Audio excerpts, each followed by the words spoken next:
Ahora nos oímos. ¿Nos vemos y nos oímos? Bien, muy bien, sí, señor. Ahora sí. ¡Qué bueno!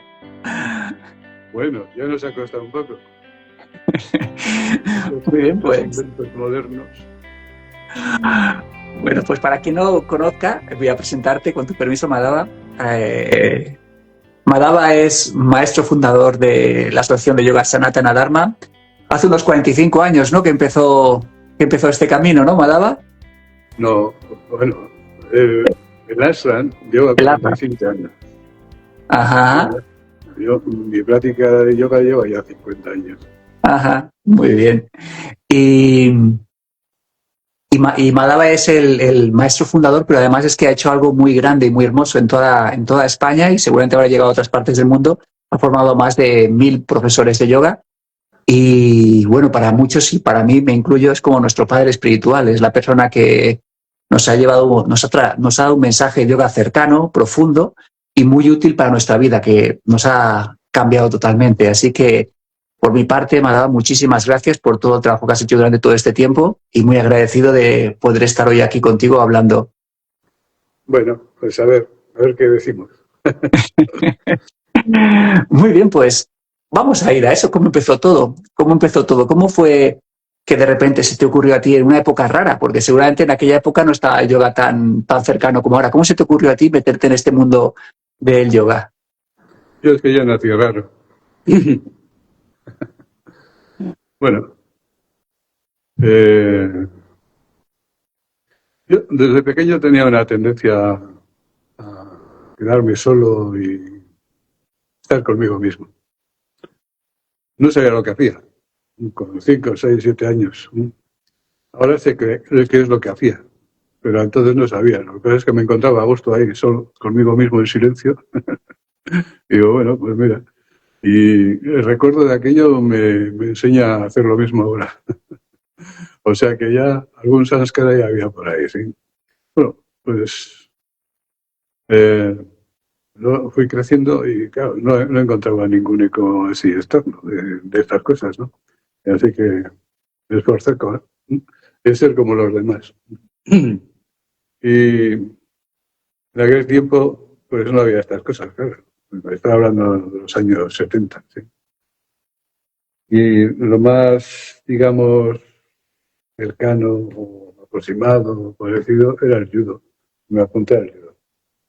Y estuve 12 años practicando judo y enseñando, porque soy maestro, profesor maestro de judo. Sin ejercer, ya no ejerce eso. Pero cuando puse un gimnasio con unos socios y uno de ellos me dice, en el 75, vamos a dar yoga en el gimnasio y lo vas a dar tú. Claro, el yoga del que hablaba pues era asanas y relajación. Claro. Pero ¿cómo voy a dar yo? A mí entonces lo del yoga me parecía una cosa muy, muy blanda, muy suave, un guerrero. Y me dio un libro y dice, léete este libro. Pero bueno, sin ningún interés. Y me lo estaba reclamando. Oye, ¿has leído el libro? Y dice, ya he empezado. No había leído más que el título. Y entonces ya me lo reclamaba, pero me tienes que volver. Entonces digo, pues tendré que leer. Y empecé a leer y me pasé toda la noche leyendo el libro porque lo que estaba en el libro era lo que estaba en mí y lo que estaba ocultando y no dejaba salir. Y digo, uy, pues entonces en aquel libro me descubrí lo que estaba en mí, lo que era. Y a partir de entonces dije, pues algo tengo que decir, ¿no? Y no he parado. Eso hace ya 50 años. O sea que ahí empezó todo, ¿no? Este episodio, ¿sí?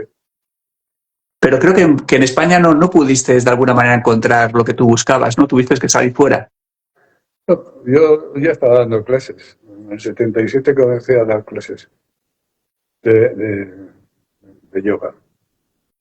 Lo que pasa es que digo, bueno, pues necesitaré alguna acreditación. Entonces, la única acreditación que podía tener pues en aquel momento era en la escuela Sivananda.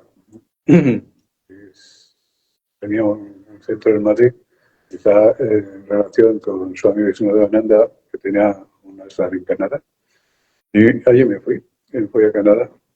Y bueno, pues, con eso ya tenía una acreditación y podía seguir haciendo el trabajo. Y así. Y ese joven de 25 años, ¿tendrías unos 25 años, puede ser? Sí, claro. Cuando fuiste a Canadá. ¿Cómo era ese joven? Allí tenía 28 años ya. 28 años. ¿Y cómo era esa persona de 28 años, ese Manuel Paz Madaba? Pues es un tío fantástico, como era.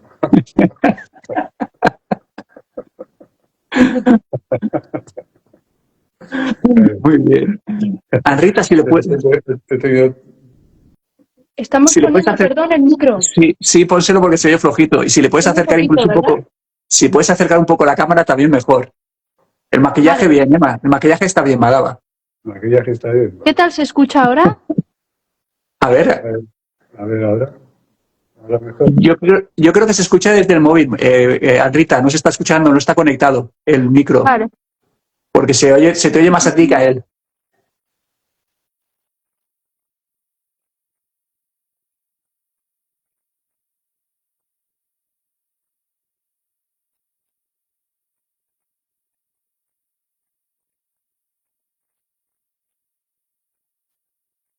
Ahora se está yendo la imagen. Eso es porque hemos salido. ¿Ahora mejor? Ahora, a ver, Madaba. A ver. Hablando. ¿Te oye? Sí, se oye, pero yo creo que se sigue oyendo desde el móvil, no desde el micro. Pero puedes acercar más la pantalla, la pantalla. Me acerco Si más al móvil. así mejor. Si acercas el móvil, no, o que se acerque el móvil a ti. Claro, eso es. Bueno, vale. ¿Qué tal ahí? A ver, está estupendo. Si se acerca demasiado el móvil, se me hace la nariz más grande. Con el micro entonces no No, funciona. está bien así, mira. Sí, está bien, está bien, está bien. Vale. Oye, ¿cómo se te ocurrió montar una RAM? Pues no se me ocurrió. A ver, fue una consecuencia. Empecé a dar clases de yoga en Azpeitia, en el año 77. Y vinieron de Eibar a ver si les podía dar un curso en el año 79, en mes de junio y julio, y les di un curso de 2 meses. Había un grupo igual de 40, así. Y en septiembre quisieron continuar, y así continuamos. Luego comencé a dar también en Zumaya, ¿no? Y tenía Azpeitia, Eibar, Zumaya, luego también en Ondarroa. Entonces había diferentes grupos. Digo, bueno, pues no se conocían entre ellos. Digo, bueno, pues habrá que encontrar un sitio donde podamos reunirnos todos y que todo el mundo se conozca. Y entonces empecé a buscar así alguna casa grande, algún casero. Y apareció este. Este era un hotel del balneario que estaba 4 años cerrado. Entonces digo, bueno, pues me parecía demasiado, pero fui a hablar con el gerente del balneario y no me dijo que no. Y al final, pues me alquiló el caserón. Y aquí empezamos. En el año 81, enero del 81. Y desde entonces no hemos parado. Claro. Más de 1000 profesores han pasado por ahí, por ese ARRAM, ¿no? Más, casi 2000. Uah, vaya. Claro. Yo no lo viví aquella época, pero me han contado que aquella casa en aquellos momentos estaba, pues en algunos momentos, pues eso, que había muchas deficiencias, que por debajo de las tablas pasaba el frío, que era un sitio que empezamos que no es lo que es ahora, el ARRAM, ni mucho menos. ¿Tú pensabas que esa casa sí que estaba un poquito deteriorada, llegaría a ser lo que es ahora? No pensaba en nada. Vivía el momento, digo, bueno, pues esto es lo que hay que hacer, pues hacemos aquí, ¿no? Y a medida que hemos ido utilizando la casa, pues se ha ido transformando. Primero estaba a renta, pero luego vino una riada en el año 82, 83, no sé. Se inundó todo el balneario Y tenían dos alternativas, hacer el balneario o reformarlo, ¿no? Restaurarlo. Y entonces, claro, se va todo desfasar. Entonces empezaron a vender terrenos, caseríos y cosas que tenían que no utilizaban. Y entre ellas estaba esta casa. Y así que en el año 89 la compramos. Ujú. A partir de entonces comencé a restaurarla también, ¿no? Durante muchos años, pues claro, pues tuvo que restaurarse completamente, ¿no? Claro. Y así. Muchas de las preguntas que te voy a hacer, Madaba, disculpa que te haya interrumpido, son preguntas que también me han basado muchos de tus alumnos. O sea que esta entrevista no la estoy haciendo yo solo, la estamos haciendo muchos de tus alumnos que han querido también compartir alguna pregunta o alguna duda contigo. Por ejemplo, una de las preguntas que me han mandado es: cuando montaste el ARRAM, con todas las dificultades, con todas las cosas que ha pasado, ¿tenías algún tipo de miedo? Pues no, no, no, no tenía miedo. Hacía lo que tenía que hacer y digo, bueno, pues ya Dios proveerá. Digo, a ver qué pasa, ¿sí o no? Es decir, que no tenía ningún problema en ese sentido. Pero bueno, pues yo hacia adelante, siempre hacia adelante, ¿sí? Aquí el único camino es seguir adelante. Y entonces, bueno, pues hoy, en algún momento ya pensé en dejarlo, porque ya llegó un momento en que, claro, al principio, pues esto no generaba dinero, ¿no? Y tenía que estar dando clases, fíjate, en Eibar, en Ondarroa, en San Sebastián. Luego había otra escuela en Bilbao. Y entonces tenía que ir dando clases por todas partes para sostener esto, ¿sí?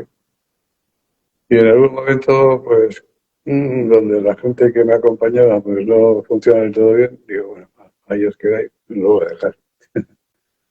Pero no lo dejé. O sea, no era lo que tenía que hacer. ¿Y qué te Así que sostuvo? no, en ningún momento tuve así miedo. Y tampoco tenía una perspectiva ni un plan de lo que tenía que ser, lo que tenía que... No, era una cosa que se ha ido dando paso a paso. Yo hago lo que tengo que hacer todos los días y ya veremos lo que pasa, ¿sí o no? ¿No? Y bueno, pues así. Sin ningún proyecto así, vamos a hacer esto, vamos a crear esto, no. Yo cuando empecé a hacer esto tenía dos directrices. Propagar el conocimiento del yoga y como solo no podía llegar a mucho, digo, pues habrá que preparar, formar profesores para que cada uno de los profesores formados puedan llegar a más gente, ¿no? Y esa ha sido la línea a seguir y que seguimos con ella, ¿no? Es decir, formar profesores para que la propagación del yoga llegue a más gente, sea más amplia. Eso es, sin más. O sea, no ningún plan de futuro, vamos a hacer esto de esta manera, no. Ha ido surgiendo paso a paso, según las necesidades que se han ido produciendo en el trabajo, ¿sí? Es decir, sin más. Y en estos momentos de complicaciones, de dudas, de no saber si funcionaba o no funcionaba, ¿qué crees que es lo que te mantuvo, que no te hizo rendirte, que te hizo seguir hacia adelante? No, yo seguía trabajando, a ver, no tenía ni idea para dejar de hacer el trabajo que hacía. El único es sostener las ganas. Y de, bueno, pues esto, mira, lo dejo ya. Y sigo haciendo mi trabajo, porque tenía 3 o 4 escuelas que tenía que atender, o sea que ya esa parte la tenía cubierta. Pero claro, esto era un añadido, porque claro, las clases se daban entre semana y aquí era sábados y domingos y días de fiesta. Durante muchos años yo no he tenido ningún sábado ni un domingo libre. Durante, pues, yo qué sé, pues 40 años, ¿no? Pues más o más. Pero bueno, no ha sido un sacrificio en el sentido de algo penoso, sino ha sido algo gozoso. Estaba haciendo lo que quería y lo que me gustaba, y donde me sentía en plenitud. Porque cuando mejor me siento, el más plenitud es cuando estoy dando clases. Empiezas a fluir. Y parece que se abre un canal ahí donde fluye. Entonces, la experiencia es una experiencia de plenitud. Qué bonito, sé lo que dices. Si puedes, me dicen que si puedes hablar un poco más alto, que se escucha bajito, ya sé que es, pero bueno, a ver si puede ser. A ver, me pongo de pie. Bueno, y otra cosa que me preguntan, tu primera experiencia meditativa, la que dijiste, guau, o que dijiste, esto es lo mío, o esto es lo que yo quiero sentir toda la vida, ¿cómo fue? Pues la verdad es que no te puedo decir. La primera experiencia meditativa fue cuando no sabía lo que me estaba pasando, cuando era chaval, un niño, y esa experiencia de estar conmigo mismo, es decir, de estar siendo consciente de ser, ¿no? No sabía lo que estaba haciendo, pero ahí me sentía pleno. Y una corriente que corría por la columna vertebral que subía hasta arriba, ¿no? Sí, el chaval, fíjate. Y luego, más adelante, cuando estaba haciendo las prácticas, digo, ay, bueno, pues si esto ya lo conozco yo, si esto ya lo había vivido antes. Así que, digo, esto del ser es la cosa más sencilla del mundo, porque es lo que es. O sea, cuando lo encuentras, dices, pues si ya lo conoces. Lo que pasa es que no nos hemos dado cuenta. Es algo que está ahí y está siempre. Y cuando lo percibes, dices, joder, pues claro, eso es lo que hay. Dije, ¿cómo no me he dado cuenta antes? Claro, pero todo el mundo percibe al ser, lo que pasa es que no lo reconoce. ¿Qué es para...? Cuando lo percibes te encuentras con alguien conocido, con algo conocido, algo que ya está ahí, ¿no? El gran desconocido que está tan cerca a la vez. Sí, claro, eso es lo que más cerca está y lo que más lejos, ¿no? Porque esto está al final del trabajo, pero siempre ha estado ahí, o sea que esa es la paradoja. ¿Cómo definirías el yoga desde tu experiencia personal? Bueno, el yoga es lo que siempre decimos, el conocimiento de la verdad de uno mismo, la percepción de esa verdad y la realización de esa verdad. Primero el conocimiento. Si no tenemos conocimiento de que existe la verdad, pues no la buscamos.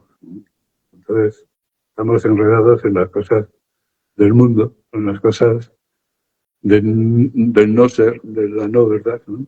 Porque no sabemos qué es la verdad y si existe la verdad. Para nosotros, en ese estado, la verdad es lo que nuestra mente nos cuenta, en lo de todos los días, el buscar el placer, buscar la riqueza, la fama, o lo que sea. Pues ahí parece que está el triunfo de la vida. No buscamos nada más. Claro, porque nuestra mente no sabe nada más. Hasta que alguien nos cuenta de que existe algo más. Existe algo que le llamamos el ser, lo real. Algo que es por sí mismo. Y dice, sí, ¿y dónde está? Y dice, pues mira, pues está ahí, dentro de ti. Eso es lo que no cambia. La verdad es lo que no cambia y todo lo demás cambia. Entonces dice, bueno, pues vamos a hacer un razonamiento adecuado. Y entonces dice, a ver, bichara, la técnica neti, a ver, ¿hay algo en mí que cambia? Pues, lo físico, las emociones, los pensamientos, todo cambia. ¿Algo que no cambia? Pues el que se da cuenta del cambio, el que se da cuenta del que está siempre presente antes, durante y después del cambio, ¿sí? Y dices, bueno, ¿y qué es eso? Pues eso es lo que es por sí mismo. Entonces, mira, ya tenemos una meta que alcanzar. Percibir, primero conocerlo, ya lo conoces, ahora hay que percibirlo. ¿Cómo lo percibimos? Bueno, a través de la meditación. ¿Y realizarlo? Pues hombre, ¿cómo lo realizamos? Convirtiéndonos en ello. Realización significa convertirte en lo real. Lo real es lo contrario a lo no real. Lo Lo no real es lo que cambia y lo real es lo que permanece y está siempre. Está siempre. Antes, durante, después, nunca te abandona. El que abandona eso somos nosotros cuando nos despistamos y nos concentramos y nos dirigimos en otra dirección. Pero eso siempre está ahí. No se pierde nunca. También me preguntan por qué nos da miedo nuestra propia luz. ¿Por qué da miedo acercarse al ser? Dice que parece irracional, pero que hay miedo muchas veces de acercarse y sentir eso. ¿Puede ser? Bueno, puede ser. Pero eso es el apego al no ser. El apego al no ser, pues dice, a ver, si me acerco al ser, ¿qué es lo que pierdo, no? ¿Qué es lo que pierdo? Claro. Entonces dice, claro, ¿en qué basamos nuestra vida? Nos basamos en las necesidades, los apegos, las relaciones afectivas, no afectivas. Dice, y si me acerco al ser y me convierto en el ser, pierdo todo eso. Dice, pues muchos dicen, pues no quiero. Prefiero estar así, ¿no? Claro. ¿Me explico? Sí, sí. Pero no se dan cuenta de que acercarte al ser no es que no pierdes nada, sino ganas mucho, ¿no? Claro. El miedo a lo desconocido, que es lo conocido, que tienes que desarrollar, pero suelta. A la pérdida de lo que ya tienes, ¿no? Uh-huh. De tus afectos y tus apegos y todas esas cosas, ¿no? Uh-huh. Pero bueno, se puede estar en el mundo y con las cosas del mundo y con la gente sin apego. Entonces está mucho mejor. Claro, porque buscamos tener necesidad, ¿no? La necesidad de las cosas, necesidad de las personas, necesidad, ¿no? Podemos estar con los que tenemos que estar, hacer lo que tenemos que hacer sin necesidad. Pues ese es el yoga. ¿Por qué? Porque la necesidad surge del deseo, ¿no? El deseo te lleva a necesitar el objeto del deseo. Y entonces estamos acostumbrados, estamos educados en eso, en necesitar las cosas, desearlas y buscarlas. Pero claro, en la medida que vas evolucionando, en la medida que vas avanzando en el yoga, o mejor dicho, el yoga va avanzando en ti, por eso, porque el yoga, cada vez que damos un paso hacia el yoga da dos pasos hacia nosotros, ¿sabes? Que se produce una transformación interior. Y precisamente eso es el avance en el yoga, la transformación que se da dentro de nosotros, como consecuencia de la necesidad que creamos al tener que profundizar más en este camino. Entonces, creas una necesidad porque nuestras capacidades no dan mucho de sí en este momento de nuestra evolución. Dan lo que dan de sí. ¿A qué te dedicas? Pues te dan de sí para hacer lo que haces. Dice, pero ahora voy a meditar. Dice, pues no tienes capacidad para eso. Y entonces, ¿qué hago? Pues hombre, tú haces la práctica, empiezas ahí, y ¿qué ocurre? Que estás quedando la necesidad de ir más lejos, ir más lejos, ¿no? Y ante esa necesidad de ir más lejos, de crecer, algo dentro de nosotros se va transformando. El 80% de las neuronas del cerebro no funcionan. ¿Y por qué no funcionan? Porque no las necesitamos, ¿no? Pero si nos ponemos a practicar la meditación, ahora sí que las necesitamos. Necesitamos para profundizar, para crecer. Entonces, a la medida que creamos esa necesidad, Shakti, la energía universal, responde a la necesidad, es necesidad. Y entonces va despertando neuronas que estaban dormidas, creando conexiones nuevas entre las neuronas que nos van a permitir ir más lejos. Pero claro, ese despertar va creando ¿qué? Una transformación. Por eso, desde este punto de vista, podemos decir que la práctica del yoga es activar o despertar el 100% de nuestra capacidad cerebral. Y ahora, claro, según dicen, usamos un 10% de media, ¿no?, de capacidad cerebral. Pero fíjate, nos queda un 90%, o sea, despertar. ¿Cómo despertamos? Esperando la necesidad. Y eso es lo que hace el yoga. A medida que trabajas, pues claro, no es hacer 4 asanas 2 días a la semana, sino de hacer un trabajo serio de práctica diaria. No quiere decir que estés todo el día practicando, pero una continuidad, porque vas quedando ahí la necesidad de ir más lejos, de ir más lejos, de ir más lejos. O sea, ante esa necesidad, ¿no? Se van despertando nuevos caminos dentro del cerebro. Es así, funciona así. Si uno tiene que aprenderse una estrofa, ¿no? O una poesía y le da vueltas a la poesía hasta que se la aprenda, ¿qué pasa en el cerebro? Que se activan determinadas neuronas para grabar eso que estás aprendiendo. O sea, que el aprendizaje de cualquier cosa hace que neuronas en el cerebro o alineaciones de neuronas se activen como consecuencia de ese trabajo. Pues con el yoga, mucho más. ¿Vale?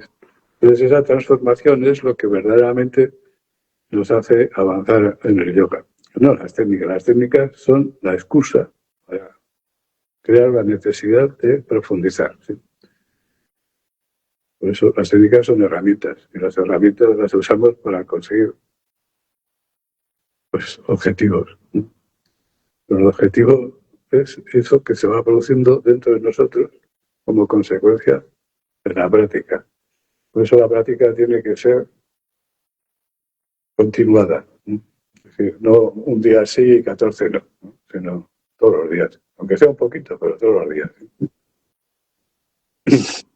¿Puede haber yoga sin meditación? No, el yoga es meditación.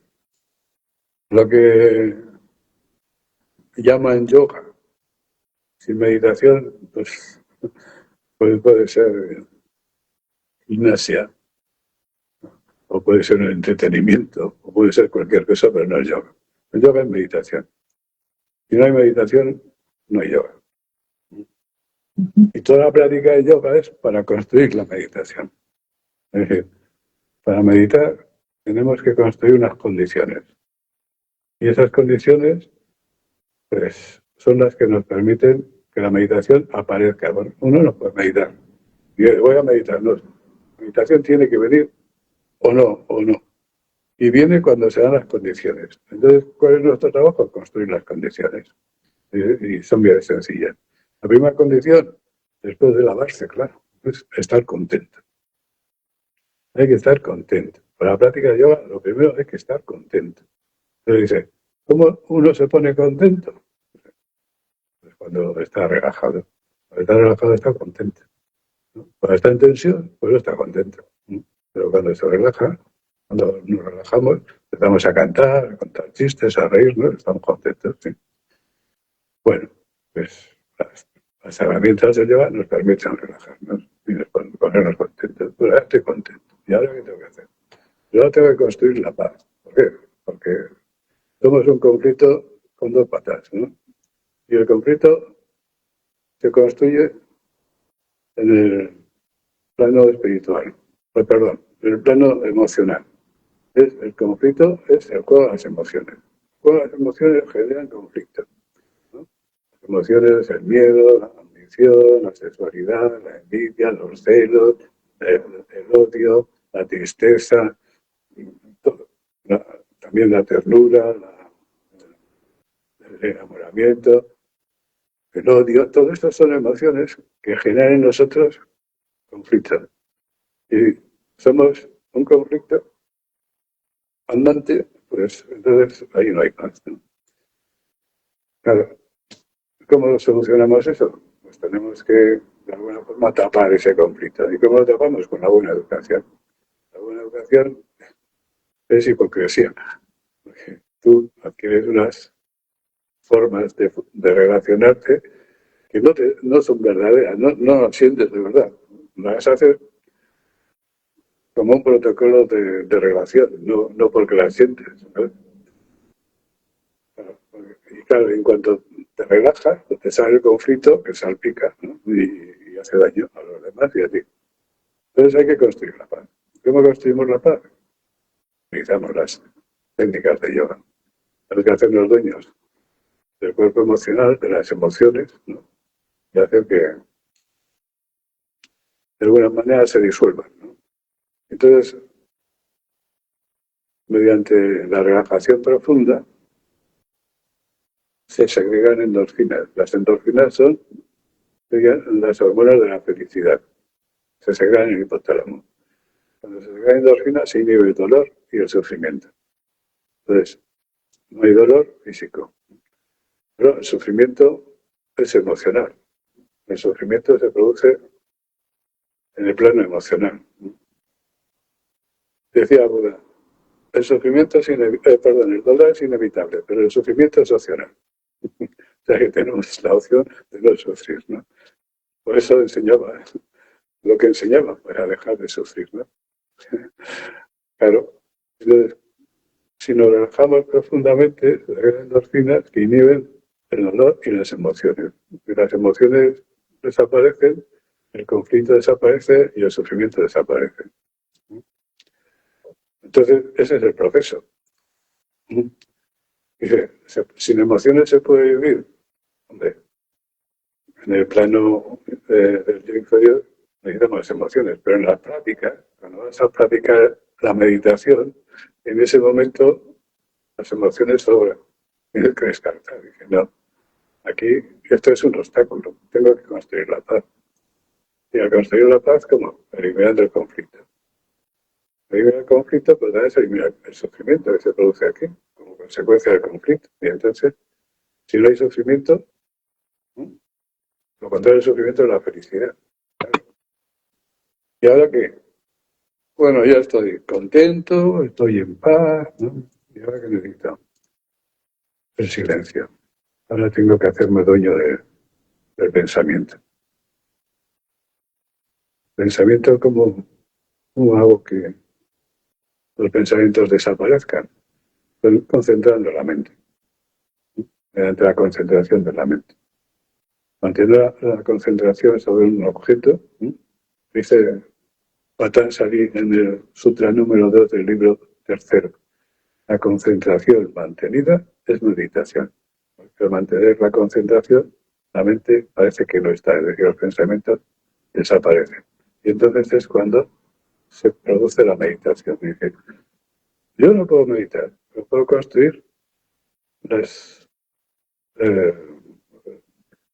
puedo construir los pasos necesarios y las condiciones necesarias para que se dé la meditación.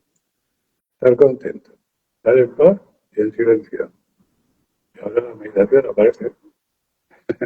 Menudos logros. Ya con estar contento ya con el primero ya vale la pena. El segundo, estar en paz ya ni te digo. Y si eres capaz de hacerte dueño de la mente, uff. Por eso el yoga progresa paso a paso, de forma progresiva. Y entonces uno se tiene que hacer dueño de lo físico, de las acciones, karma yoga. Se tiene que hacer dueño de las emociones, bhakti yoga. Se tiene que hacer dueño del pensamiento, jnana yoga. Vamos los tres, karma, bhakti y jnana, y la suma de los tres es raya yoga, la meditación. En la meditación percibimos esa verdad que decíamos al principio que no cambia, porque nosotros no cambia, que está siempre ahí. Y entonces ahora conoces la verdad de ti mismo. Eso lo llaman lo real, lo que es auténtico. Lo demás, lo que cambia es lo no real. Cuando nos convertimos en lo real, nos convertimos en reyes. Por eso, Raya Yoga es la unión con el rey, con lo real. Así que todos somos reyes. La mayoría en el exilio.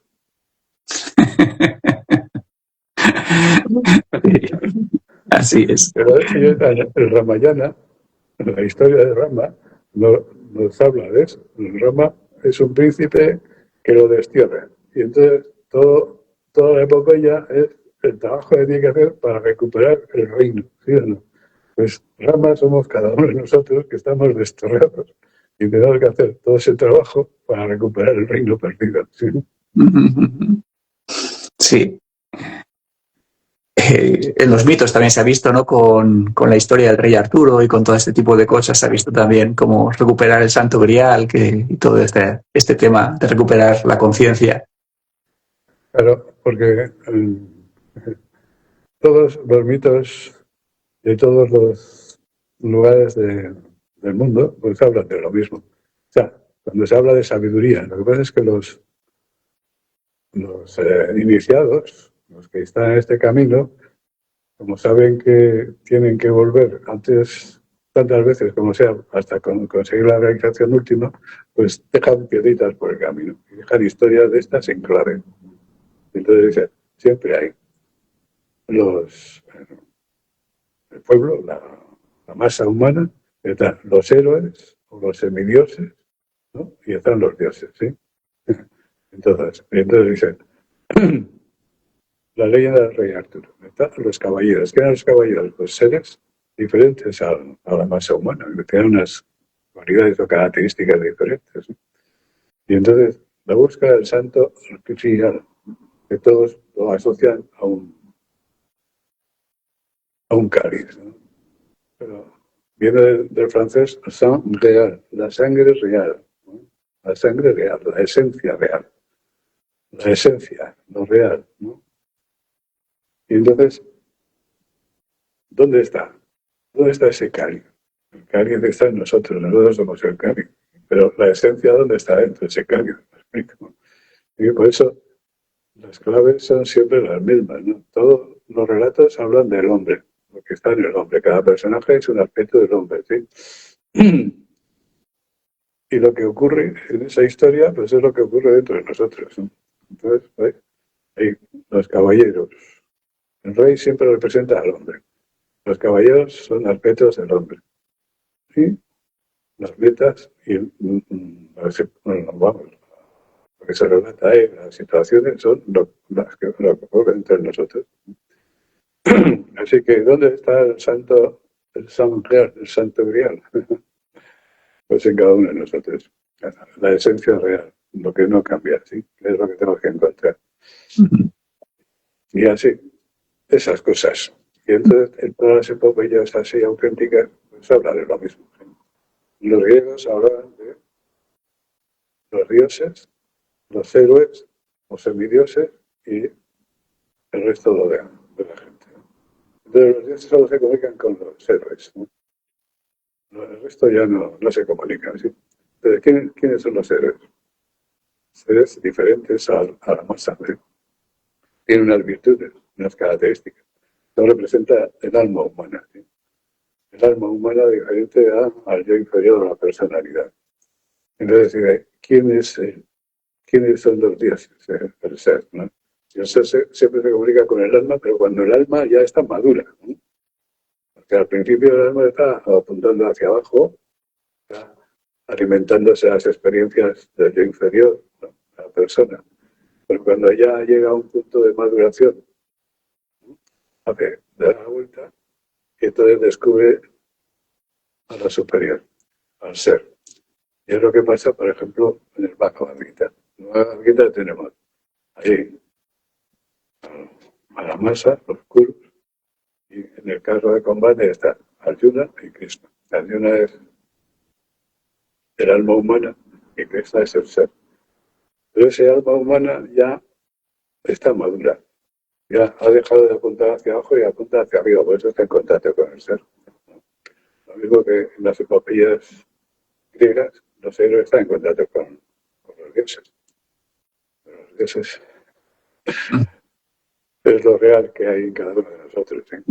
Lo que todos buscamos. Acércate un poquito más a la cámara, por favor, Mandala, es que si no nos te vamos perdiendo.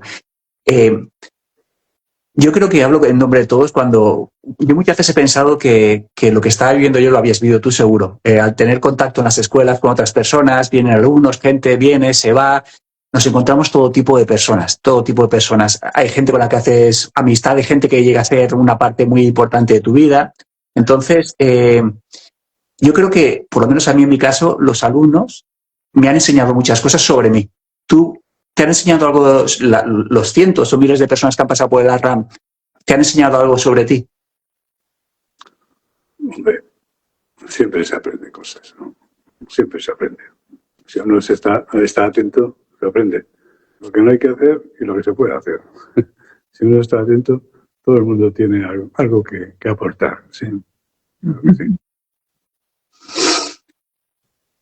¿Has tenido alguna historia complicada con personas? Porque nuestra enseñanza, la enseñanza que tú das es una enseñanza que es de pies en tierra. Es una enseñanza de tener los pies en tierra, de avanzar con la razón. pero muchas veces en este mundo del yoga aparecen personas de todos los tipos, pues igual con mucho humo, con mucho aire en la cabeza y que no tienen los pies en tierra. ¿Has tenido alguna vez en 40 y tantos años alguna situación complicada con alguna persona en el ashram? No, no, sí, que yo me acuerde, no. No. Si alguna persona, pues, o funciona de esa manera, como aquí funcionamos de otra, pues termina yéndose. O sea que no hace falta que le espantemos, se espanta él solo, ¿no? Pero hubo una vez una persona, me acuerdo, que fue y te dijo que quería, que era el maestro, ¿no? Ah, bueno, de eso sí, pero bueno. Una vez, sí, uno. Pero eso fue al principio. Y me dice, ahora que voy a ser yo el maestro. No sé si me dijo, me ha dicho Dios o no sé, tengo que ser el maestro. Bueno, lo saqué a la puerta y dije, mira, ¿ves? ¿Cuántos edificios hay por aquí? Y dice, bueno, pues nada, búscate uno y haz tu trabajo, ¿no? Claro, de aquel no siguió, claro, como va a seguir. De esa manera. Y luego otra de las cosas que suele pasar mucho cuando estás con contacto, ya te digo que incluso en las clases, muchas veces desde el profesor de yoga lo da, intenta acompañarla todo, pero de repente muchas veces hay personas que vienen y desaparecen. Es un aprendizaje para todos, porque es verdad que coges cariño muchas veces a las personas, les das todo, y luego es como que se van, y muchas veces no dicen ni adiós nada. Seguramente han pasado, como decíamos, cientos y miles de personas por el ashram, algunas de ellas le habrás cogido cariño y se habrán ido algunas y no sabrás nada de ellas. ¿Eso habrá generado alguna vez algún tipo de conflicto o de tristeza? No, porque entre esas transformaciones que se dan como consecuencia de la práctica de yoga, está produciendo una que se llama la indiferencia divina. Ese estado en el cual uno ya no le afecta estas cosas, ¿me explico? Y además, ya, voy a decir que ya se dan por hechas antes de que ocurran, ¿sí? ¿Me explico? Y si no ocurren, pues ya es una alegría. Pues, yo cuando aparecen las personas por aquí digo, bueno, ya veremos, a ver lo que duran. Es decir, bueno, algunos permanecen y muchos pues no permanecen, porque esto, ya sabes, para continuar con la práctica del yoga uno tiene que estar en ese punto, ¿no? de evolución en el que necesita esto. Pero muchos pues, no están en otra cosa, ¿no? ¿Me explico? Entonces, lo que va buscando cada uno pues, es diferente. Uno busca pues, relacionarse con los demás, otro busca ligar, otro no sé qué, otro... Dice, y yoga, bueno, pues no sé. Y algunos, pues sí, los que están preparados, las almas que están preparadas, pues esas se quedan, sí. ¿Me explico? Hay una criba natural. Pero no hay que hacerse falsas expectativas nunca con nadie, ¿sí? Igual al principio, no te digo, ya se me ha olvidado, pero seguramente al principio sí que me pasaba, pero luego, visto lo visto, ya uno se acostumbra y dice, bueno, mira, yo te doy lo mejor de mí mismo en cada momento y luego tú haces lo que quieras con eso, ¿no? Eso es. Unos pues lo utilizan y otros no. Pero eso ya está en el Evangelio, aparece la parábola del sembrador, ¿no? Un sembrador iba sembrando semillas, unas caían en tierra fértil, otras caían entre las piedras, otras entre las hierbas malas, ¿no? Las hierbas malas, las hierbas, pues asfixiaban a las otras. Las que habían entre las piedras venían los pájaros y se las comían. Y las que caían en tierra fértil, pues esas daban fruto. ¿Eso a qué se refiere? Esto ahora permites el conocimiento y bueno, depende dónde cae. El conocimiento, si cae en tierra fértil, fructifica. Pues, como vemos en muchos casos, ¿eh? Claro. La que cae entre las piedras, pues ven los pájaros, ¿quiénes son los pájaros? Pues las cosas del mundo, ¿no? Las expectativas que aparecen en el mundo, pues uno se pierde por ahí. Y lo de las hierbas malas, pues fíjate, pues hay cantidad digamos, de escuelas, de conocimientos, de técnicas, ¿verdad? Y entonces pues eso se despistan, ¿no? Y ahora hago esto, ahora esto otro, ahora no sé qué, y al final no se hace nada. La hierba es mala, pues asfixia, ¿no? ¿Sabes?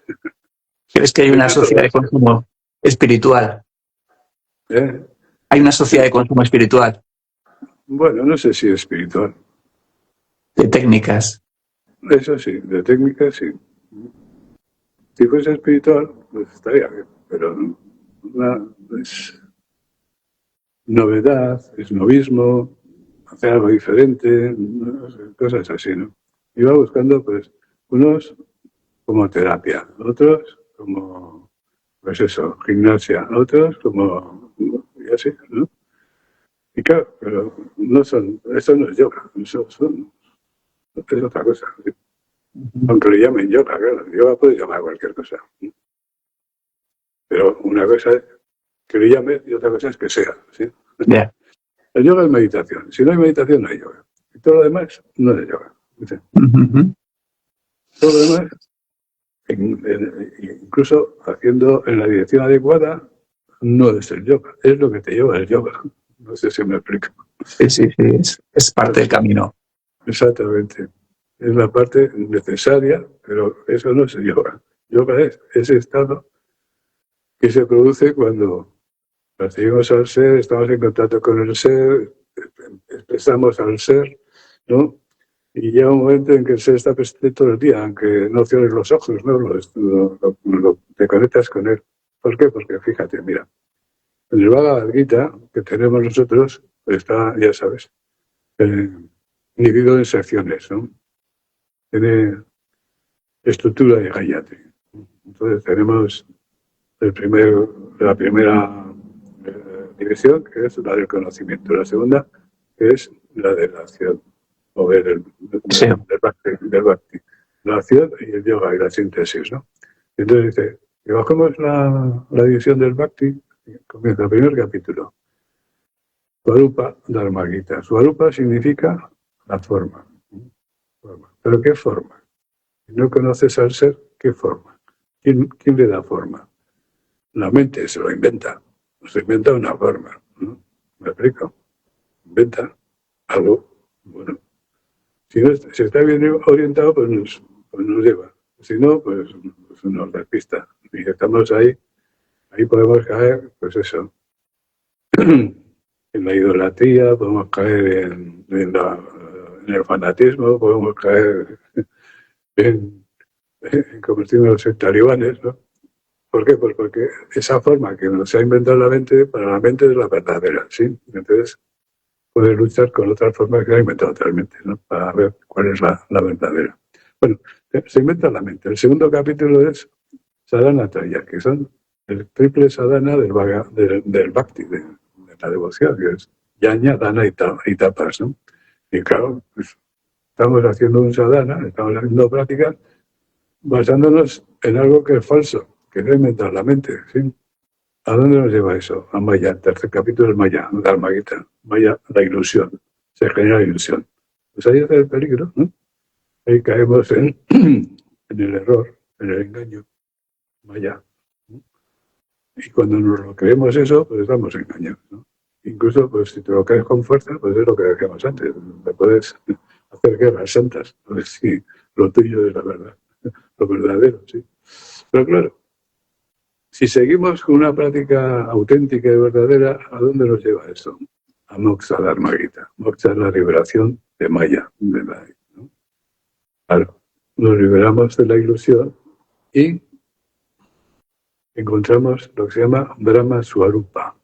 Brahma Swarupa, primera Swarupa, la forma inventada por la mente. Pero Brahma Swarupa es la forma divina, es la que encontramos en la meditación. Cuando meditamos, encontramos ahí al ser. Ahí no hay una forma, pero hay una presencia. Esa presencia está ahí siempre, ¿no? Es la misma. Eso es el Brahma Swarupa. El siguiente capítulo es Kaivalya, la liberación. Entonces, cuando uno conoce o percibe el Brahma Swarupa, la verdadera imagen, ¿no? Puede estar conectado con esa imagen, con esa presencia constantemente, aunque esté clavando clavos. ¿Me explico? Y entonces puede funcionar desde ahí, desde esa presencia, que es la conciencia que está ahí presente. ¿Me explico? Y entonces no hace falta que te cierres los ojos para conectarte, está ahí ya conectado, ¿sí? Si cierras los ojos, mejor. Así estás a solas, ¿no? ¿Me explico? Y así, ese es el proceso, ¿lo veis? Está todo escrito, ¿eh? Y todo... Hay que andar el camino, ya está. Sí, sí, lo que pasa es que hay que andarlo. Por eso Cristo decía, en mí se cumplen las escrituras. ¿Qué escrituras? Pues, está todo escrito como tiene que ser.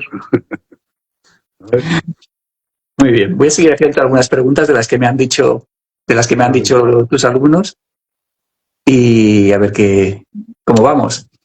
Una de ellas, a veces los que te seguimos tenemos la sensación de que puedes leer en nosotros, más que nosotros mismos.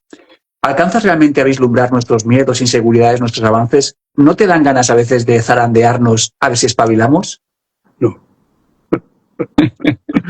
Tampoco percibo nada en los demás porque no quiero. A mí no me gusta juzgar ni meterme en la vida de los demás, ni mucho menos por ese camino de... Dejo que la gente sea ella misma y entonces que vaya dándose cuenta por ella misma, ¿no? Se dan las directrices en las clases y cada uno tiene que hacer un proceso auténtico él o ella misma. Esa es la verdadera transformación, ¿no? Si yo digo algo y haces lo que yo digo, ¿eso es verdadero o no? Claro. Mientras no se da la transformación en ti, no es verdadero, ¿me explico? Entonces, ese tiene un proceso. Y el proceso lo tiene que hacer uno mismo. No sé si me explico. Entonces, Sí. hay que respetar a los demás con sus características y decir, bueno, pues esto está así en este momento, pero bueno, si hace las prácticas, esa transformación de la que hablamos se irá dando y se da. Ya ves que como se da en todo, ¿no? Al del tiempo, cuando haces lo que tienes que hacer, se te vas transformando, ¿no? No tienes más que mirarte al espejo. Sí, pero sí que de vez en cuando ganas de mover, supongo que decir, espabila ya, hombre. Un poquito, aunque sea un poquito. Alguna vez. No. Hay que dejarle a cada uno con lo suyo. Sí, es verdad, estoy de acuerdo. Me preguntas si el sufrimiento tiene algún papel en el crecimiento espiritual. Pues todo. No hay progreso sin sufrimiento, ¿sí? Hasta que se hace innecesario el sufrimiento. El sufrimiento es el factor corrector de la trayectoria de la vida. El Sanatana Dharma, el Dharma, que nos lleva hacia la meta, donde confluyen todas las experiencias, todas las energías, todo lo que hacemos, todo lo que pensamos, es la realización del ser, ¿no? Cuando nos apartamos de ese camino, y, claro, uno está aquí, no sabe para qué está aquí, si tiene que hacer algo. Entonces, claro, va guiándose por sus instintos, sus emociones, las películas de su mente. Claro, lo difícil es acertar de esa manera. Entonces, cuando te desvías, hay un factor corrector para que no te alejes demasiado para hacer sufrimiento.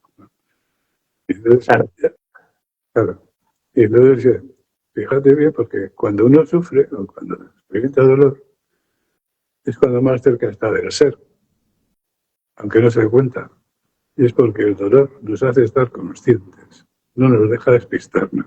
El día que te den unas mulas, que estás toda la noche con dolor de mulas, no puedes dormir, no piensas en otra cosa, ¿no? Y no piensas en otra cosa, ¿por qué? Porque estás atento. El dolor te hace estar atento, consciente, ¿no? ¿Ves? Claro. El sufrimiento sirve para eso, claro, para corregir la trayectoria de nuestra vida, para recogernos, para decir, no te alejes, ¿no? Entonces llega un momento en que cuando uno conoce la meta, voluntariamente camina hacia la meta, se hace innecesario que te corrijan la trayectoria, ¿no? Entonces ya vamos haciendo innecesario el sufrimiento. No hace falta, no te desvías, ¿no? O por lo menos te desvías menos. En relación al dolor y la enfermedad y el final de la vida. Una pregunta potente. ¿Cómo ves la eutanasia, los tratamientos paliativos y la sedación? Bueno, pues a veces es necesario. Es necesario. Porque hemos llegado a un punto donde la muerte no se produce de forma natural. Porque con los medicamentos y con todas estas cosas alargan la vida de una forma artificial. No sé si me explico. Y luego dice, si no hubiese ese tratamiento, la muerte se produciría de una forma más rápida y más natural. Pero claro, si estamos ahí sosteniendo la vida a base de medicamentos y de máquinas y de lo que sea, estamos alargando la agonía. Estamos alargando la agonía, ¿me explico? Es decir, no dejamos que las personas se mueran. Entonces, muerte hay que aceptarla, es una cosa natural. Y no es mala, es buena. Lo que pasa es que, claro, no hay que precipitarse, ¿no? Hay que consumir todo lo que tenemos que consumir, porque tenemos que aprender y hay que aprovechar la encarnación que tenemos. Pero claro, llega un momento en que eso no da más de sí, pues oye, eso, pues adiós, ¿no? Los yogis, cuando llegan a un cierto nivel de evolución, pueden morirse cuando quieren. Y bueno, aquí ya he hecho lo que tenía que hacer, no pinto más, nada más aquí de momento, pues adiós. Porque el hecho de vivir es un acto de voluntad. ¿Me explico? Es decir, vivimos porque queremos vivir. La vida se sostiene porque tenemos ese instinto de preservación de la vida, pero que eso es una decisión, aunque no nos demos cuenta. Y cuando la muerte se alarga porque no te quieres morir, es porque no te dejas morir. ¿Me explico? Claro, porque es un acto de voluntad. Claro. Eso les pasaba a los jubilados, ¿no? Que para ellos la vida era trabajo antes y cuando se jubilan decían, ya no hay nada que hacer, pues me muero. Claro, a muchos sí. O también las muertes por amor, ¿no? Cuando se muere, pues, uno de la pareja, el otro a veces va seguido, ¿no? Sí. Otros, al contrario, dicen, me he liberado a disfrutar. Hay de todo, la viuda alegre. Pero esos casos que estaban muy unidos, cuando uno se muere, el otro dice, ¿y ahora qué? Que han seguido. A esta persona, pues ya no quiero vivir más, ¿no? Y se muere. Yo conozco personas que se han quedado, bueno, que se han quedado huérfanas a los 40 o 50, pero que han sido seguidos. Muere el padre, a la madre a los 3 meses o al revés. Sí. Muchos casos, sí. Otra pregunta. Dice que si te ajustas al Dharma, este te protege y si te alejas te destruye. ¿Cómo puede una persona saber cuál es su verdadero Dharma cuando a veces se siente que se está perdiendo? ¿Cómo sabes si eso está realmente viviendo el Dharma? Bueno, a ver, ahí esa pregunta dice, el Dharma personal es el Swadharma, ¿sí? Y el Dharma universal es el que nos lleva a la realización del ser, ¿sí? Entonces el Swadharma, dices, ¿cuál es mi Dharma? ¿Cuál es mi Dharma personal? Dice, bueno, pues eso hay que observar conscientemente, ¿eh? Hacerse consciente y entonces de esa observación ver cuáles las circunstancias que se dan en la vida, porque a veces la vida misma nos pone en el sitio, ¿sí? El karma que traemos para esta encarnación es lo que aparece en nuestra vida. Es decir, el karma es lo que aparece. Lo que aparece porque lo buscamos, eso es capricho, ¿sí?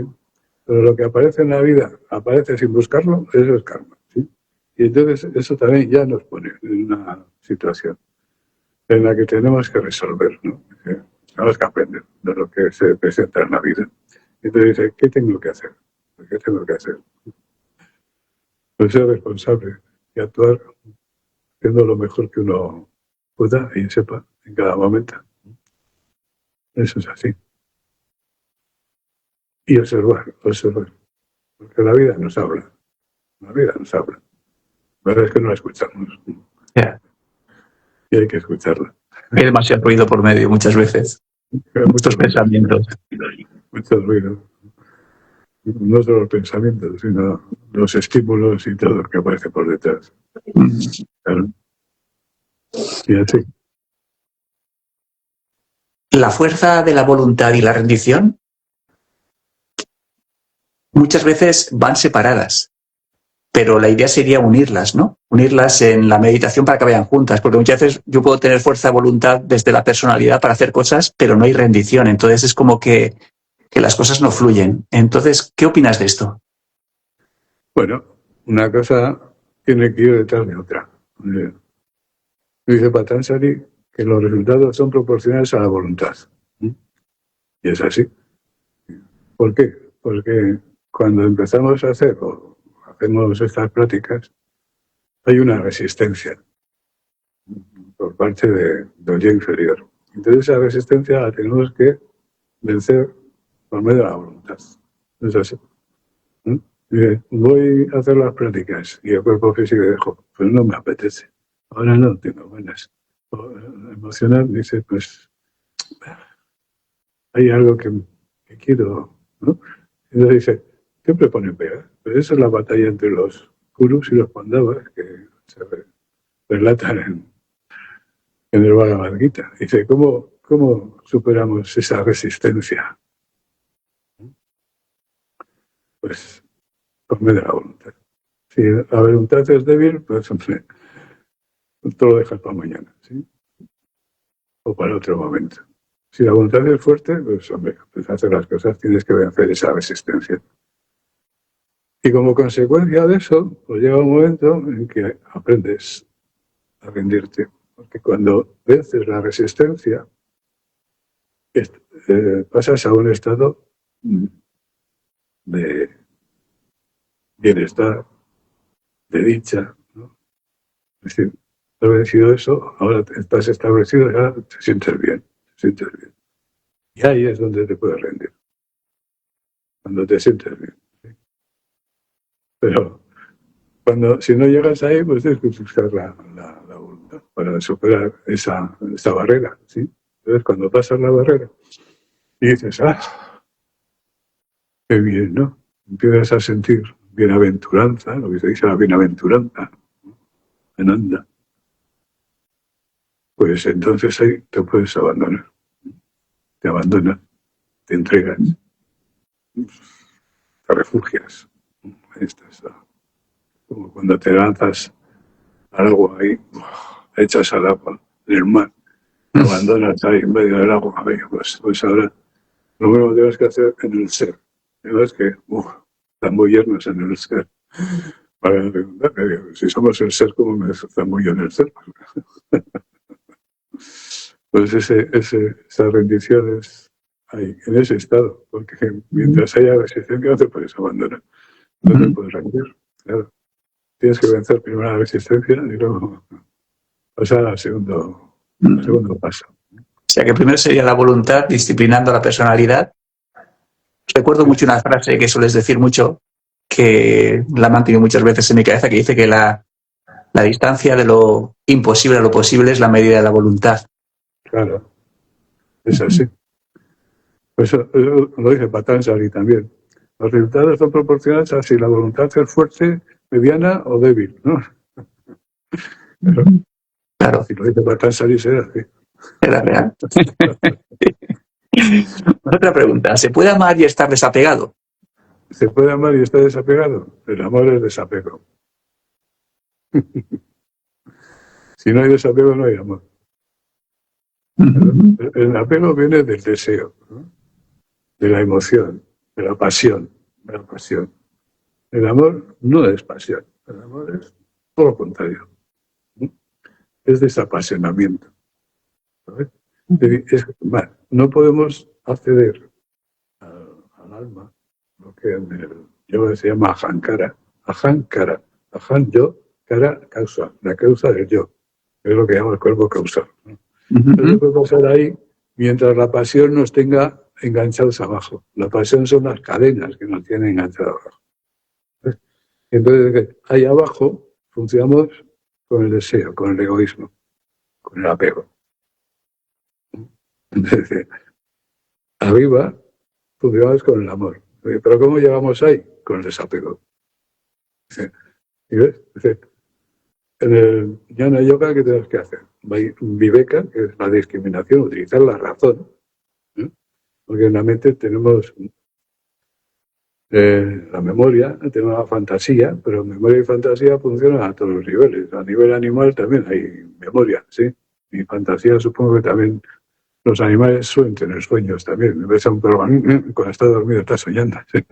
Está su fantasía contando la historia. Pero lo que no tiene razón, su razonamiento es muy primitivo, una mente razonada, deductiva, para aprender determinados trucos.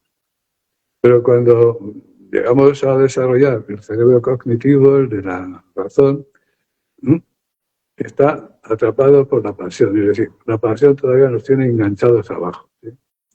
En el egoísmo. Uh-huh. Para acceder al alma, necesitamos hacer que la razón se despegue de lo inferior. ¿Y qué es lo que lo tiene apegado? Enganchado a lo inferior, la pasión. La tenemos que desapasionar. La razón desapasionada nos lleva directamente a conectarnos con el alma. Y ahí, en el yo superior, es donde se da el amor. Y el amor es comprensión. Comprensión nos permite aceptar a los demás. La aceptación nos permite tolerar a los demás. Y cuando toleramos, colaboramos con los demás. La falta de comprensión nos hace rechazar a los demás. Claro, si los rechazan no los tolera, y colaborar mucho menos, ¿no? Entonces, la comprensión ya no es una emoción. La comprensión es algo de la mente superior. Es decir, es conocimiento, pero no conocimiento intelectual, conocimiento vivencial.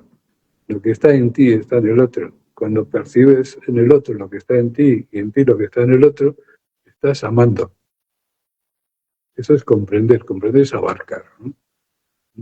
Abajo entendemos, con la mente inferior entendemos. Con el alma, que es mente también, porque el alma está construida con materia de la mente superior. Con eso comprendemos, abarcamos, ¿no? Y entonces, en la comprensión no tiene pasión. Es desapasionada. Hay libertad. Pero claro, es lo que decíamos antes, dice, la gente tiene miedo a llegar ahí porque pierde lo de abajo. Porque cree que pierde lo de abajo. Pero es que la relación desde la comprensión es mucho mejor y más intensa que desde la pasión, ¿no? Por eso dice, el amor libera y la pasión lo que hace es encadenarte, ¿sí? No te puedes estar con las personas comprendiéndolas, amándolas, no necesitas pasión, ¿no? No sé si me explico. Pues la pasión es apego, pasión es deseo, pasión es necesidad, ¿no? Esa necesidad desde el deseo, ¿sí? Sí, yo creo que hay mucha confusión hoy en día entre el querer, el amor y el enamoramiento, que no es lo mismo, pero la gente lo confunde. Sí, el querer, enamorarse, eso es pasión, eso está dentro del cuerpo emocional.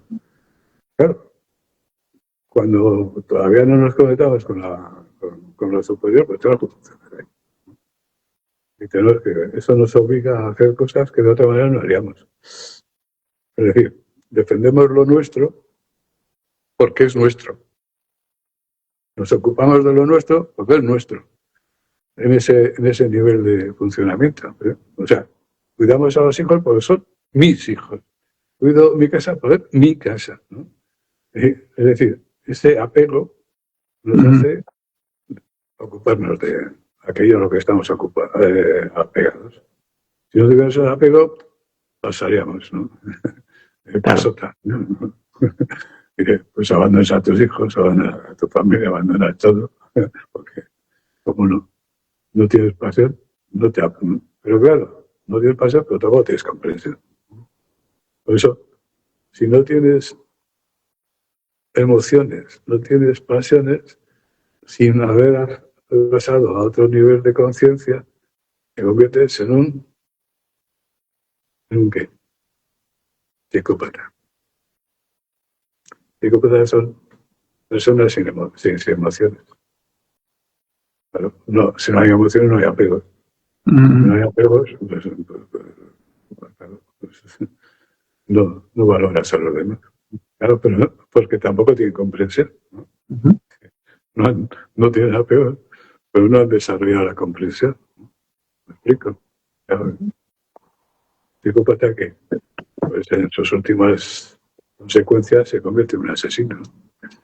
Claro. Hay psicópatas que no son asesinos. Hay psicópatas que no son asesinos. Hombre, claro, no llegan hasta ahí. No, Llegan hasta el punto de matar al vecino si le molesta. pero puede pasar un tupido velo diciendo que es Ya, sí, sí. Sí. Pueden ser muy educados. eso es.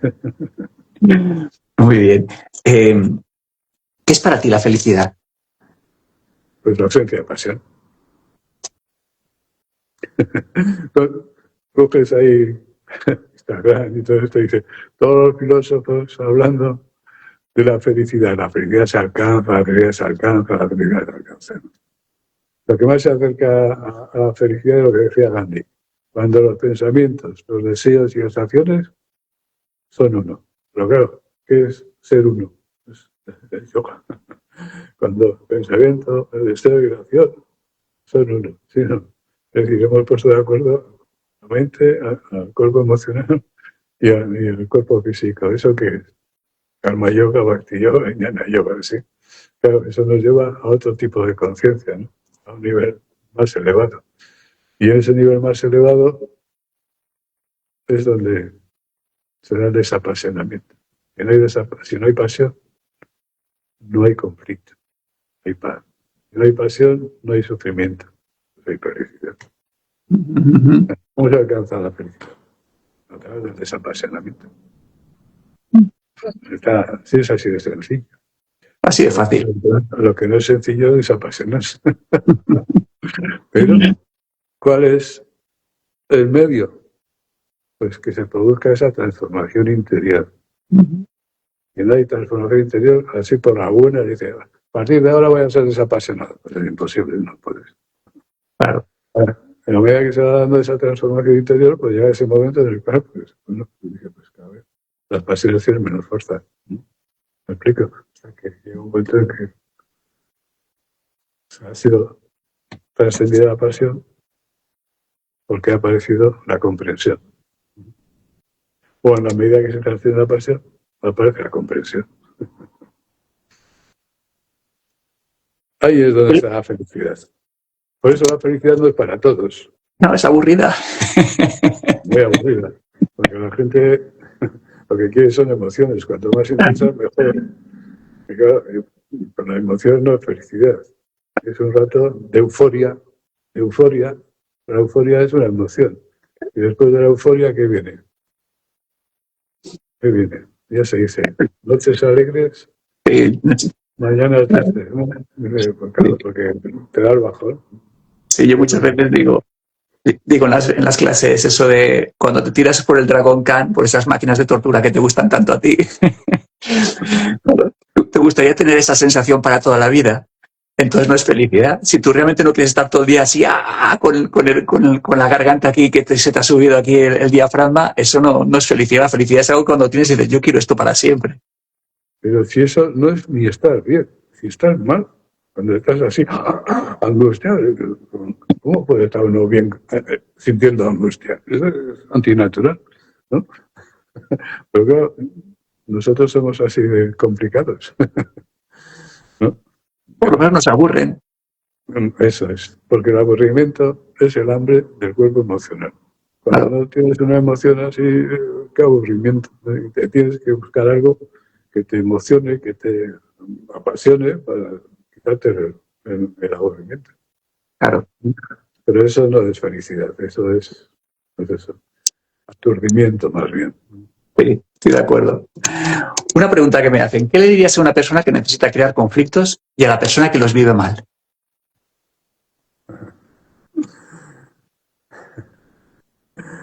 Alguien que necesita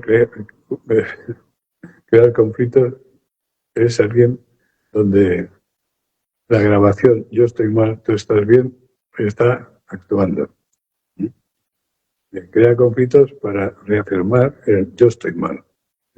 Y claro, y encima pues salpica a los demás. ¿Y cómo es la segunda? ¿A qué? ¿Cuál es la segunda pregunta? Y a la persona que los vive mal. ¿Al que A los la vive persona que mal? los quiere hacer, los crea los conflictos, y a la persona que los vive mal. ¿Que vive mal el que crea el conflicto o el que recibe el Claro, porque tiene al lado una persona que está dándole caña. Bueno, pues lo que tiene que hacer es alejarse de la persona que le crea conflictos. Es que muchas veces es el hijo, Bueno, o el jefe, o el compañero de trabajo. es así. Pero hay que alejarse de aquello que te pone las cosas difíciles. Buscar la forma de... Y si no, pues hombre, habrá que buscar una forma de conciliar, de ver cómo llegamos a un acuerdo, ¿no? Y ya sabes, todos entienden los tontos. Las personas inteligentes no se pueden entender. Entonces dice, entonces ¿cómo nos relacionamos? Pues llegando a acuerdos. Y para llegar a acuerdos hay que negociar. Para negociar hay que dialogar. Dice, a ver, un planteamiento. Resolución de conflictos. ¿Por dónde hay que empezar para resolver conflictos? Lo que es común. Dice, a ver, si tenemos que estar juntos, ¿queremos estar bien o queremos estar mal? Porque queremos estar bien, ¿no? Entonces, ¿qué tenemos que hacer cada uno de nosotros para poder estar bien? ¿No? ¿Me explico? Entonces, claro, hay que negociar. Si no se puede negociar porque alguno no quiere, pues entonces sí que tenemos un problema grande, ¿no?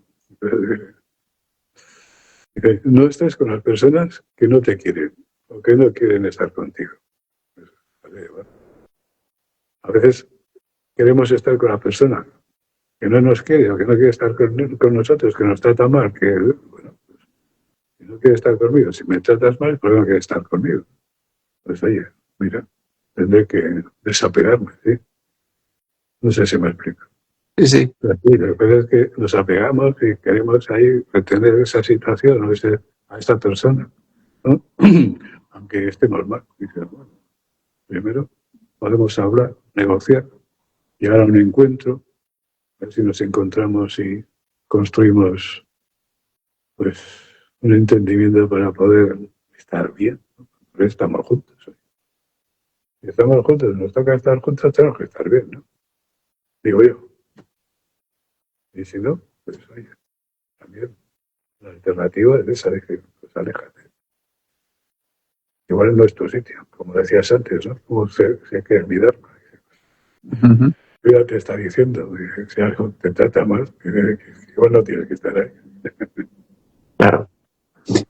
Y Malawi, ¿cómo ves el futuro de la escuela en 10 años, 20 años? Ahora la escuela está en un punto muy maduro. O sea, yo muchas veces cuando hacemos congresos con diferentes escuelas de España, veo que en las otras escuelas hay gente igual muy jovencita, de 25, 30, 35 años, pero veo nuestra escuela que ya tiene maestros de 60, 70 años, de 50 y pico, gente que lleva un camino de 20 o 30 años ya, o 15 años trabajando muy bien el yoga. Entonces, ¿cómo ves la escuela Sanatana Dharma en 10, 20 años?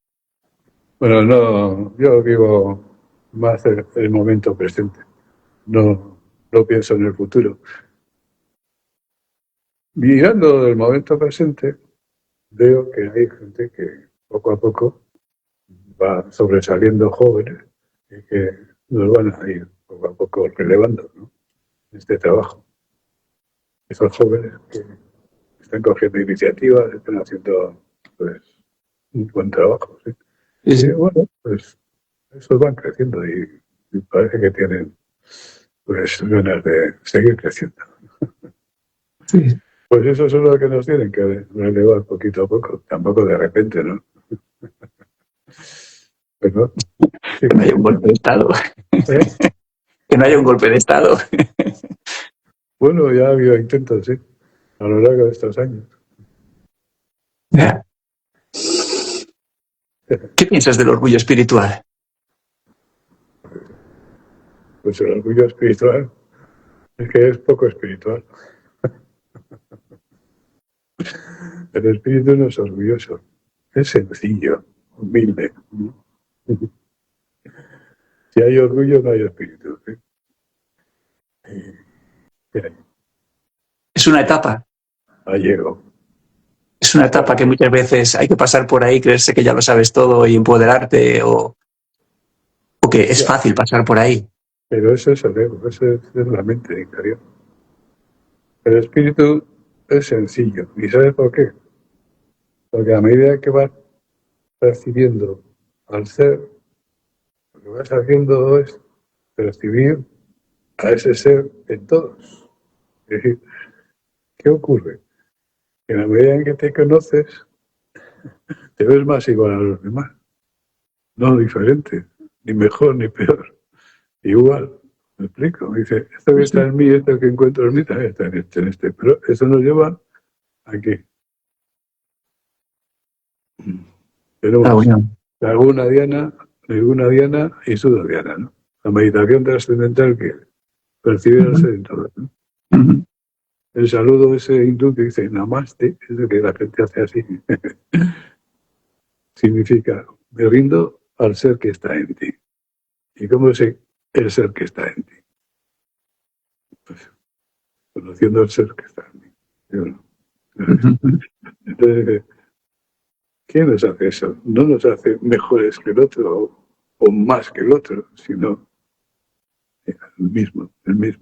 Porque ese ser que antes decía, Brahma Swarupa, que percibes, está en el otro también.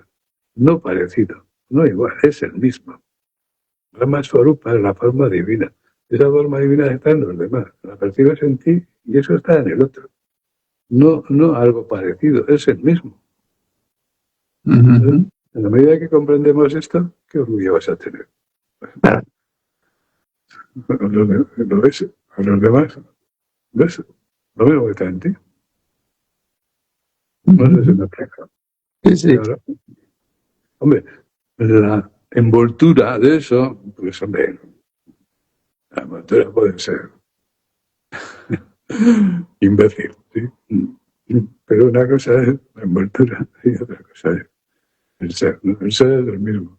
Y a veces, como cada uno está en un nivel diferente de evolución, pues eso, hombre, dice, no importa. Si la envoltura es imbécil, ya mejorará, ya crecerá con el tiempo. Si hace la práctica correctamente, ya se irá soltando. Y si no, la vida se encargará. La vida se encarga de ponernos a todos en el sitio. Sí. Antes o después, ¿no? Claro. Eso no se escapa a nadie, así es. El que no quiere aprender por sí mismo, la vida le enseña. Y la vida es, vamos, cruel a veces. Ahí no se anda con chiquitas. Oye, Madhava, si vieras, imagínate, ponte en situación que tienes aún no eres no te ha puesto ni el nombre de Madhava. Eres Manuel Paz, con 27 años, 26, 28, estás en ese punto de empezar este camino. ¿Le dirías algo? ¿A ese? A ese sí. Estaba en el camino, aunque no sabía. Estaba haciendo judo. El judo, ¿sabes lo que significa judo? Camino de suavidad. Camino de suavidad, aunque sea así aparentemente muy bruto. Pero las técnicas del judo es utilizar la fuerza del contrario. ¿Sí? O sea, máximo de beneficio con el mínimo de esfuerzo. Muy importante esto, ¿no? No es lo mismo que el yoga. El yoga es lo mismo. Si aplicas aquí, dice camino de suavidad, ¿no? Y máximo de beneficio con el mínimo de esfuerzo. Dice, me siento, respiro, me relajo, me pongo contento, estoy en la paz, el silencio, y a partir de ahí empieza un proceso de transformación tremendo, que de otra manera no se da. O sea, mínimo de esfuerzo, ¿qué esfuerzo hago? Si me siento y me relajo. ¿No? Y a partir de ahí, ahí comienza la Shakti a funcionar, ¿no? Produciendo una gran transformación. Así que, fíjate, muy importante esto. Pues yo lo viví así. Desde los 15 años que empecé a hacer judo, no terminé siendo maestro de judo, tenía dos alumnos cinturones negros. Hasta que dije, bueno, a partir de ahora voy a dedicarme a enseñar yoga, ¿no? Porque compaginé el judo con el yoga en los últimos años y dejé todo aquello. Y dice, bueno, pues a partir de ahora me dedico al yoga. Y durante no sé cuántos meses tuve solo un alumno. Digo, bueno, no importa. Tengo algo que hacer y lo hago. Si es uno, bueno. Si es ninguno, también. Y ya ves, poco a poco. Al principio te van probando, te lo ponen difícil. A ver si es verdad lo que haces. Si lo haces de verdad, te lo ponen difícil. Y sí, digo, pues no, pues ya me lo puede poner todo difícil que quiera, que yo voy a lo mío. Y así, ¿lo ves? Sí, sí. Y entonces, pues ya te digo, yo lo viví aquello como, me vino muy bien, porque tenía muy mal genio. Y entonces, aquello me desgrabó. Me quitó esa rabia, ese genio. ¿Estás enfadado? Yo estaba enfadado siempre, sí. Y me vino muy bien, porque ahí me desgrabé. Ahí, saqué toda la mala energía esa, la rabia y todas esas cosas. Así que fue para mí un aprendizaje en ese sentido, una preparación para el otro. Como aquel el que va donde un maestro y dice, maestro, quiero que me enseñes a meditar. Y dice, muy bien. Dice, ¿ves esa leña que está fuera de la escuela? Le coge un hacha y corta leña. Y le tiene un año cortando leña. Y el discípulo dice, maestro, ¿qué he venido yo a meditar? Y, joder, me tienes aquí cortando leña y no me dices nada de meditar. Dice, bueno, bien, ahora pasa dentro de la escuela, coge la escoba y barre. Le tiene otro año barriendo. Y dice, maestro, que quiero que medita. Me tienes un año cortando leña, me tienes un año barriendo. Bien, bueno, pues cortando leña has fortalecido el cuerpo y has sacado ahí todas las energías. Barriendo la escuela has desarrollado humildad. Pues ahora te voy a enseñar a meditar. Hay un proceso, ¿no? En el Sí. cual te va. Yo siempre me he sentido guiado en esta vida. Hay una guía sutil, ¿eh? Porque he comenzado, cuando entonces comencé muchas cosas, pero siempre había una barrera. Dije, no pasa, por aquí no pasa, por aquí no pasa, por aquí no pasa. Es una guía, digamos que con barreras, ¿no? Dice, ¿haces una cosa? No. ¿Haces otra cosa? No. Y, claro, joder, pues si yo quiero hacer esto, pues no. Así que me han ido guiando hasta aquí, ¿sí? Y también me he sentido protegido. Hay una protección sutil que me protege de accidentes, de daños, lo que sea, ¿sí? Y siento esa guía, esa protección, ¿sí? Constantemente. Y me han guiado hasta aquí, ¿eh? La verdad es que me han guiado. No diciendo, tú eres el elegido, ven por aquí. Oh, no. A base de palo, aquí barrera, aquí no sé qué, aquí no sé cuántas. Que bueno, vale, venga. Por algún sitio saldré, ¿no? Y así, ¿no? Yo con 15, 18 años tenía una fuerza enorme, un salvaje. Bueno, pues a los 18 tuve una crisis, el hígado se me puso mal. Y estuve un año a régimen con inyecciones de estados de vitamina B, no sé cuántos, negras, que duele un montón. Y al cabo del año estaba peor. Y yo, joder, no puede ser. Le digo al médico, al especialista. Me iba todos los meses. Oye, ¿no será esto? Porque tengo anginas aquí. Todos los meses tengo fin de semana, anginas con fiebre. Pues, haberme dicho antes. Digo que si tengo el hígado mal porque tengo anginas. Me dice, vete ahí adelante. Entra donde el otorrino. Bueno, el otorrino me dice, hay que operarla. Esto hay que quitar.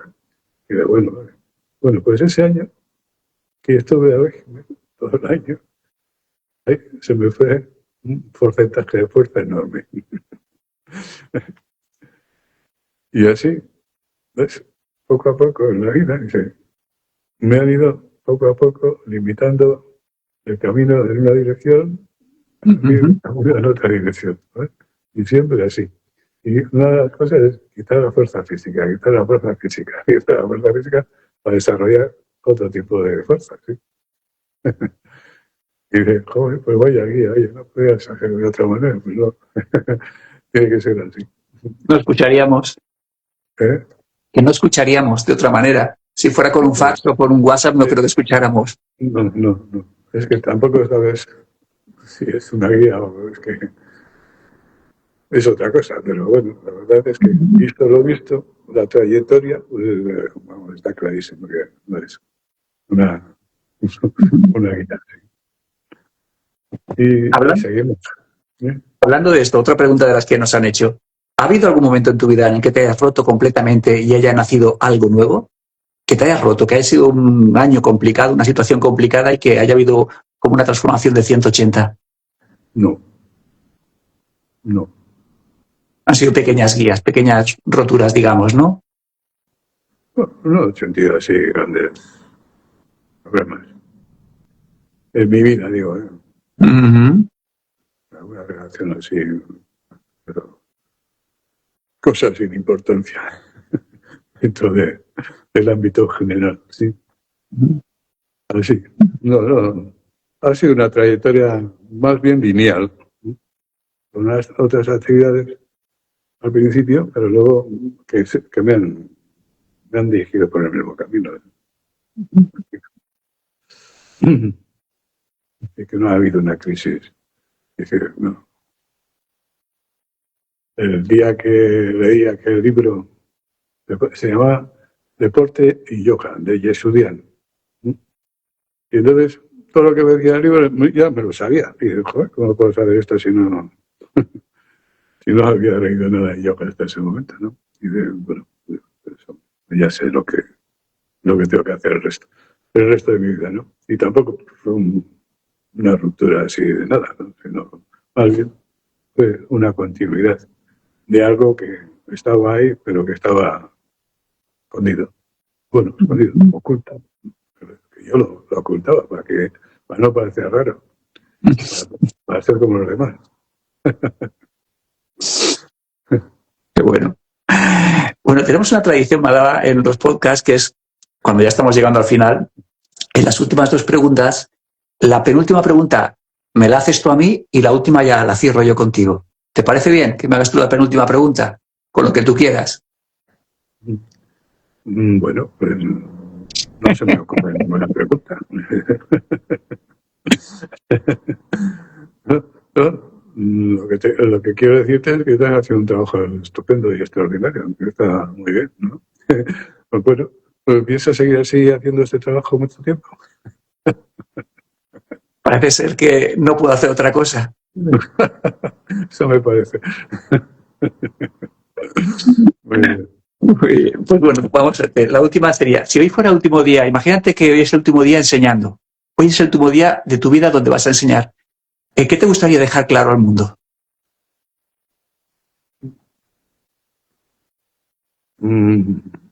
Lo que tengo que decir ya lo he dicho muchas veces, o sea que...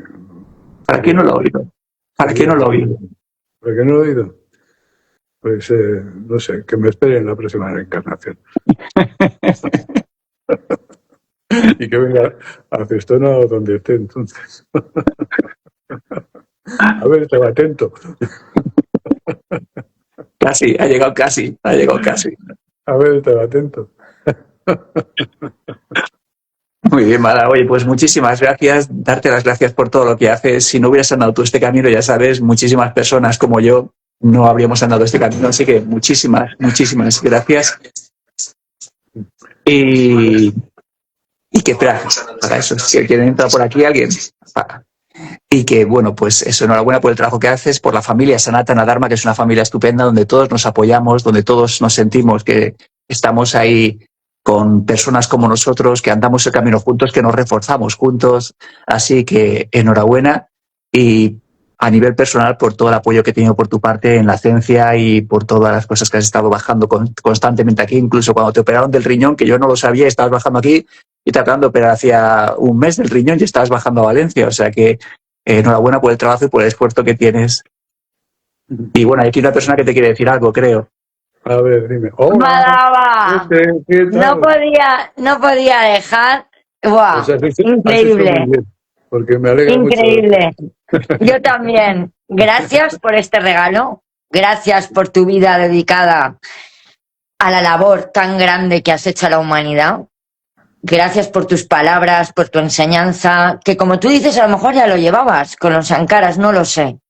Pero tenerte es una bendición. mucho. Parece ser que sí. Sí, puede ser, Muy bien. pero es una bendición, de verdad. Creo que expreso las palabras de muchas personas que están tanto ahora en el podcast como en la escuela, en el ARRAM, y en tu vida, que han pasado en cualquier momento de tu vida, porque tenerte es un regalo. Pero si Y esto es así, si esto son sanskaras y que ya venían del pasado, estoy seguro que vosotros estabais también en el pasado conmigo. Así que Seguro. muchas gracias por continuar. gracias a ti, Nos seguiremos viendo. seguro, seguro. Eso en la espero, eternidad. eso espero. Encontrarnos Muy bien. eternamente. Claro que sí. Gracias, Muy bien. Madaba. Como decía Marut, por todo el apoyo, por toda la energía, por sentirnos tan protegidos, tan cuidados y saber que la jerarquía está ahí con nosotros protegiéndonos porque tú estás con nosotros y nosotros contigo. Que Un no regalo. quepa ninguna duda. Muy bien, pues muchas gracias a vosotros también por vuestro trabajo, que es muy importante. Cuídate, estás muy guapo. Gracias, soy un espejo. Don Santi. Madaba, nos vemos la semana que viene. Venga, hasta luego.